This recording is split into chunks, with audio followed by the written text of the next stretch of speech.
You're watching Global National.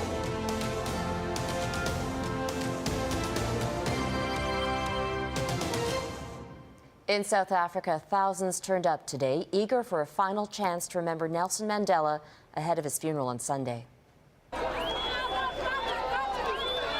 There were so many people, in fact, that authorities had trouble controlling the crowds at one point.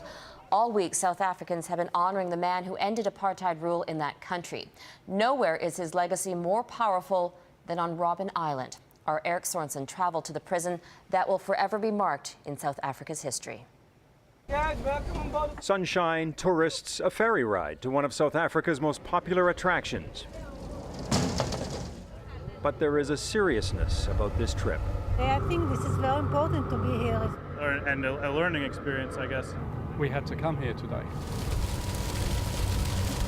I really want to see where Nelson Mandela was seated all these 27 years. At one time, this very boat ferried political prisoners like Mandela late at night through these waters to Robben Island. For many, it was a one-way trip, a cruel subject to revisit for South Africans. We didn't experience the whole apartheid, so it's something we've learned about and trying to understand as well. The Badrians are bringing their kids to Robben Island to learn. He already studies it in school, so it'll definitely be good for them. Vusumuzi Makongo spent 12 years sleeping in this room on the floor with 50 other men.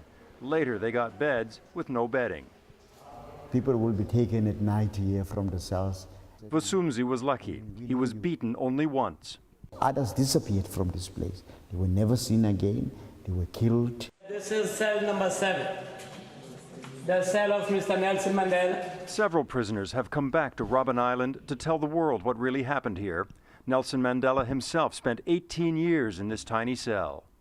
It would be natural for South Africans to want to move on, to not dwell on the painful memories or symbols of the past. But this symbol of its brutal history won't be allowed to fade from memory. It wasn't enough to end the brutality. Mandela saw to it people would never forget. He would come back to his cell with cameras. And he would go to the quarry and pound stones like he once was forced to do day after day. I spent a terrible time without sharing my pain with anybody. It was a world of isolation and abuse, of walls and barbed wire. Visitors come to Robben Island for about 2 hours. To add up to as many hours as Mandela alone endured will require 100,000 tourists. You don't come and visit a prison because it's fun. Ludo Viken says it's the kind of place that should be destroyed, but mustn't be. And I think that's important, that people keep being reminded of what can happen. For the Badrians, it's hit close to home. Actually seeing it now, it's got a lot more meaning. 50 people and sharing a bathroom like that, it's not great. And did any of it stick with the children? Not to be racial at all, we all equal. Yeah. So, yeah. So maybe he's taken something away already. Yeah.